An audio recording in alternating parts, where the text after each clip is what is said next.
রীতের সঙ্গে বাড়িতে বউ হয়ে ঢুকেই রাজদীপকে উচিত শিক্ষা দিল বিদ্যা। হ্যাঁ বন্ধুরা, এমনটাই দেখা যাবে। তাই সম্পূর্ণ জানতে ভিডিওটিতে লাইক দিয়ে চ্যানেলটি সাবস্ক্রাইব করে দেখতে থাকুন। গল্পের শুরুতেই দেখা যাবে রাজদীপ রীতকে ফোন করে। তখন রীত ফোনটা ধরলেই রাজদীপ বলে, আমি তোমার ড্যাড বলছি। তখনই রীত বলে, হ্যাঁ বলো, কি বলবে? তখনই রাজদীপ বলে, শোনো, আমি তোমাকে পারমিশন দিচ্ছি, তুমি বিদ্যাকে নিয়ে বাড়ি ফিরে এসো। তখন তো রীত এমন কথা শুনে অবাক হয়ে যায় আর বলে, কি কি বলছো তুমি? তখনই রাজদীপ বলে, হ্যাঁ আমি ঠিকই বলছি, বাড়ির পুত্রবধূ, তাকে নিয়ে রাস্তায় রাস্তায় না ঘুরে তাকে নিয়ে বাড়িতে ফিরে এসো। তোমার মা বরণ করে বিদ্যাকে ঘরে তুলবে, আমি ওকে মেনে নিচ্ছি। তখন তো রীত খুশি হয়ে যায়। তখনই রাজদীপ বলে, হ্যাঁ আমি যা বলছি সেটা শোনো, এখন ওখানে বসে না থেকেই বিদ্যাকে নিয়ে বাড়ি ফিরে এসো। আমি তোমার মাকে বলে দিচ্ছি, সবাই মিলে বরণ করে তারপরে সব রিচুয়ালস গুলো পালন করবে। আমি না আর আর এগুলো সহ্য করতে পারছি না। তুমি তো আর ফাগুনকে ভালোবাসো না, তুমি তো বিদ্যাকে ভালোবাসো। তাহলে বিদ্যাকে মেনে নেওয়া ছাড়া তো আর আমার কাছে কোনো উপায় নেই। তার জন্যই আমাকে মেনে নিতে হলো। তুমি বিদ্যাকে পারলে বুঝিয়ে শুনিয়ে বাড়ি নিয়ে চলে এসো। আমি তোমাকে বলে দিচ্ছি, আর কোনো রকম কোনো সমস্যা হবে না। আমি কোনো রকম কোনো বাধা দেব না। সব রকম নিয়ম কানুন পালন করা হবে। তখন তো রীত ভীষণ খুশি হয়ে যায়। তারপরেই রাজদীপ ফোনটা রাখলেই ওইদিকে রাজরূপ তখন আসে আর সে বলে, দাদা কাকে আসতে বললে? কাকে আসার কথা বললে? বিদ্যাকে? তা হঠাৎ করে বিদ্যাকে এখানে আসতে বললে কেন? কি আবার পলিটিক্স করছো তুমি? তখন রাজদীপ বলে, তোমার এত কি দরকার আমি কাকে আসতে বলবো না বলবো? তখন রাজরূপ বলে, শোনো দাদা, আমি জানি তুমি নিশ্চয়ই কিছু না কিছু ভেবে তারপরে বিদ্যাকে আসতে বলেছো, তাই তো? তখন রাজদীপ বলে, তোমার এত মাথা ঘামানোর দরকার নেই। তখন রাজরূপ বলে, আমার তো মাথা ঘামানোর দরকার আছে দাদা। তুমি বাড়িটাকে পলিটিক্স এর ময়দান করে তুলছো। শোনো, তুমি যেটা চাইছো সেটা কিন্তু কোনোদিনও হবে না। রীত তোমার ফাঁদে পা দিলেও ওই বিদ্যা কিন্তু তোমার ফাঁদে কোনোদিনও পা দেবে না। তুমি কিন্তু মস্ত বড় ভুল করছো। তুমি একটা খেলা শুরু করে দিয়েছো, খেলা। তখনই দেখা যাবে রাজদীপ প্রচন্ড ভাবে রেগে যায় আর বলে, রূপ তুমি কিন্তু বড্ড বাড়াবাড়ি করছো, এত বাড়াবাড়ি করো না। তখনই রূপ বলে, আমি কোথায় বাড়াবাড়ি করছি? আমি যা বলছি একদম ঠিক কথা বলছি। তখন রাজদীপ বলে, আমি কি করব না করব সেটা আমি ঠিক করব। আমি এই বাড়িতে কাকে আনবো কাকে আনবো না সেটা আমি ঠিক করব। তখনই সেখানে সঞ্জিনী চলে আসে, ঋষি বলে, দাদা আপনি ঠিক বলছেন, বিদ্যাকে আপনি মেনে নেবেন? বিদ্যাকে বিদ্যাকে রীত নিয়ে আসছে, আমরা কি তাহলে বরণডালা সাজাবো? তখন রাজদীপ বলে, হ্যাঁ তোমরা বরণডালার ব্যবস্থা করো। আর শোনো, তোমার বরকে বুঝিয়ে দিও ও যেন এত মাথা না ঘামায়। আমি কাকে এই বাড়িতে মেনে নেব না নেব সেটা আমার ইচ্ছে, আমি ঠিক করব, সেটা তোমার বর ঠিক করবে না। বুঝতে পেরেছো? তাই তোমার বরকে বারণ করে দিও যেন আমার কথায় নিজের নাকটা না গলায়। এই বলেই সেখান থেকে রাজদীপ চলে যায়। ওইদিকে তো বাড়ির মেয়েরা সবাই খুব খুশি হয়েছে আর বলে, সত্যি সত্যি দাদা ভাই বিদ্যা বৌদিকে নিয়ে আসছে, তাহলে তো বরণডালা সাজাতে হবে। তখনই রাজরূপ বলে, দাঁড়াও, বিদ্যার মেরুদণ্ড আছে, বিদ্যাকে আমি যতদূর চিনি, বিদ্যার মতো মেয়ে কখনো মেরুদণ্ড বাঁকা করবে না। ও কখনোই এটা মেনে নেবে না। দেখো আগে বিদ্যা কি করে। ওইদিকে বিদ্যাকে যখন রীত বলে, তখন বিদ্যা বলে, আপনার মাথা ঠিক আছে? কি বলছেন আপনি? তখন রীত বলে, হ্যাঁ হ্যাঁ বিদ্যা, এটা তোমার কাছে একটা সুযোগ। তোমাকে আমি কি বলেছিলাম? তুমি এটাকে বিয়ে মনে করেও না। তুমি ওখানে চলো, সব নিয়ম কানুন গুলো পালন করতে দাও। ভাত কাপড় ফুলসজ্জা কাল রাত্রি সবকিছু পালন করতে দাও। তখন বিদ্যা বলে, আপনার মাথা ঠিক আছে? কি বলছেন আপনি? তখন রীত বলে, হ্যাঁ আমি তোমাকে যা বলছি একদম ঠিক কথা বলছি। তুমি মনে করো না যে এটা একটা রঙ্গমঞ্চ? আর সবাই সবাই সেখানে পাঠ করছে। এখানে রাজ রাজদীপ চ্যাটার্জি রয়েছে, কেশব ব্যানার্জি রয়েছে, সবাই রয়েছে। সবাই মনে করো একটা একটা করে সংলাপ বলবে। আর তুমি তুমি হলে লেখিকা, তোমাকে সে কথাগুলো মানতে হবে, বুঝতে হবে। তখন বিদ্যা বলে, না আমি কোনোদিনও ওই বাড়িতে যেতে পারবো না। সং সেজে ওই বাড়িতে ঢুকবো না আমি, শাখা সিঁদুর পরে কিছুতেই আমি যাব না। তখনই হৃদ বোঝায় বিদ্যাকে আর বলে, তোমাকে আমি যেটা বললাম সেটা করো।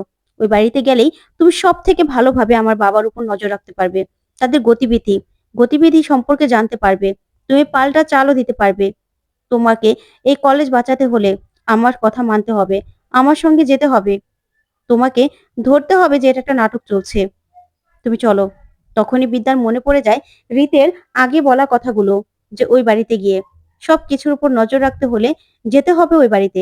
তখনই বিদ্যা বলে, কিন্তু আমি কলেজের সবার সবার ভবিষ্যৎ এইভাবে এইভাবে নষ্ট করতে পারি না। তখন রিত বলে, না, তোমার হাতেই তোমার হাতেই সবকিছু রয়েছে, যা একমাত্র তুমি ঠিক করতে পারো। বিদ্যা ব্যানার্জি হয়ে থেকে বিদ্যা চ্যাটার্জি হয়ে তুমি তুমিই পারো। তখনই দেখা যাবে বিদ্যা রিতের কথা মেনে নেয়, আর মেনে নিয়ে ব্যাগটা নিয়ে নেয় আর বলে, চলুন, আপনি ঠিকই বলেছেন, আপনার কথা আমি মেনে নিলাম, আমাকে যেতে হবে ওই বাড়িতে। গিয়েই এবার এবার ওই রাজদীপ চ্যাটার্জির মুখোমুখি হতে হবে। আমিও দেখতে চাই যে উনি আমাকে দেখে কি করে। তারপরে রিত খুব খুশি হয়ে যায়। রিত বাড়ির সামনে দরজার সামনে গিয়ে দাঁড়ায়। তখন তো রিতের বোন রিতকে দেখেই বলে, দাদা ভাই, তুই এসেছিস? তখনই রিতের বোন সবাইকে ডাকে, আর সবাইকে ডেকে তারপরে বলে, দেখো কে এসেছে। তখন তো সঞ্জিনী রিতকে দেখে বলে, রিত, সত্যি তুমি এসেছো? তখন রিত বলে, হ্যাঁ, আমি কিন্তু একা আসিনি। তখন তো কাকাইও তাকিয়ে থাকে রিতের দিকে। তখন রিত বলে, আমার সঙ্গে আরেকজন এসেছে। তখন সবাই বলে, কে? তখন রিতের পিছন থেকে বেরিয়ে আসে বিদ্যা।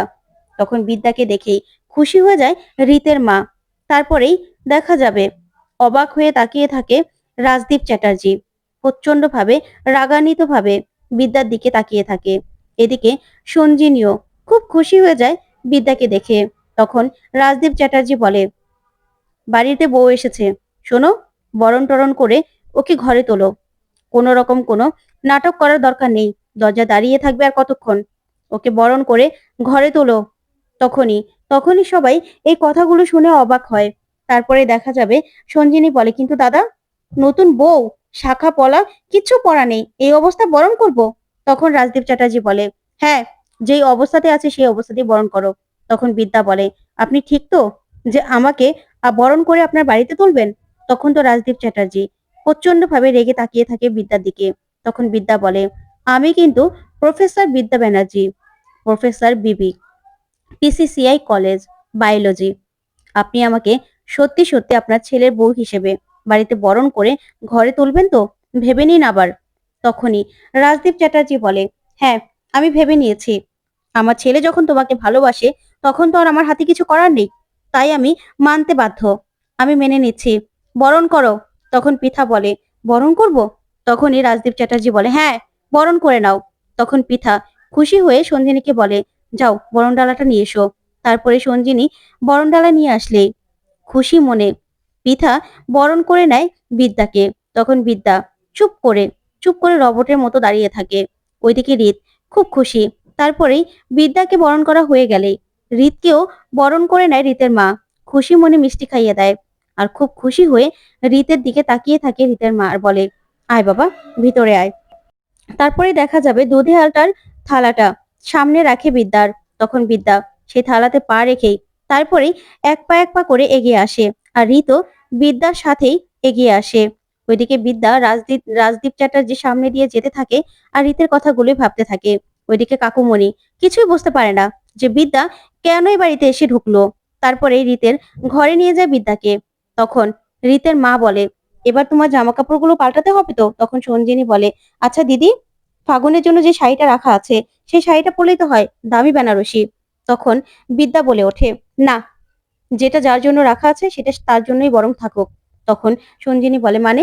তখন বিদ্যা বলে, না, আমি আমি অন্য কারো জিনিস না পড়তে পারি না, অন্য কারোর জন্য কেনা জিনিস।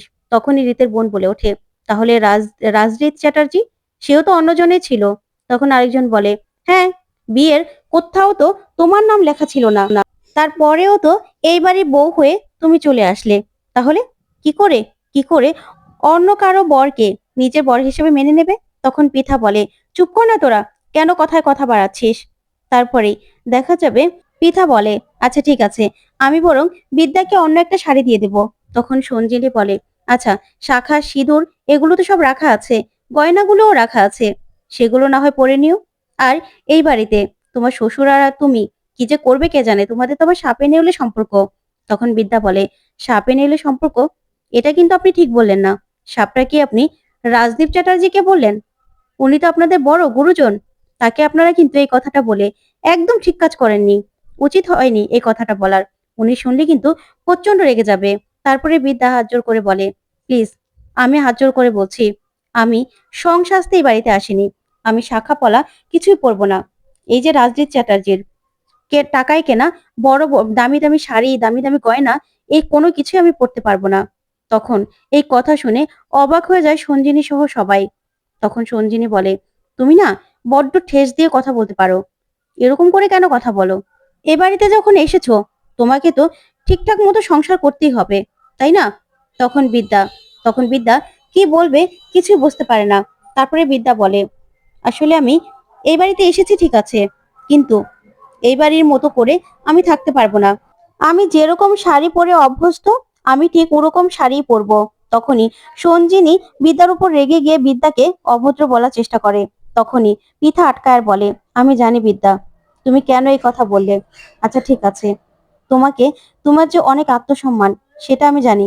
তোমার আত্মসম্মানে আমরা কোনো রকম কোনো আঘাত করব না। কিন্তু বিদ্যা তোমাকে আমি একটা কথাই বলতে চাই, তোমরা শ্বশুর আর বৌমা নিজেদের লড়াইটা না এই বাড়িতে নিয়ে এসো না। বিসিসিআই কলেজের লড়াইটা এখানে প্লিজ আনবে না। তখনই সঞ্জিনী বলে, তার মানে তুমি কিছুই পরবে না, শাড়িটাও পাল্টাবে না? তখন পিঠা বলে, না, ওর জন্য শাড়ি পাঠিয়ে দিচ্ছি। তখন বিদ্যা বলে, মাফ করবেন, আমি কোনো রকম শাড়ি গয়না এ বাড়ি পরতে পারবো না। আমি যেরকম আছি আমি ওরকমই ঠিক আছি। তখন তখন সঞ্জিনী প্রচন্ডভাবে রিয়েক্ট করে। তারপরে পিঠা সঞ্জিনীকে আটকিয়ে তারপরেই বিদ্যাকে বলে, বিদ্যা তুমি না ঠিক আমার মতো, তুমি ঠিক নিজের মতো করেই সবটা গুছিয়ে নিতে চাও আর নিজের মতো করেই চলতে চাও।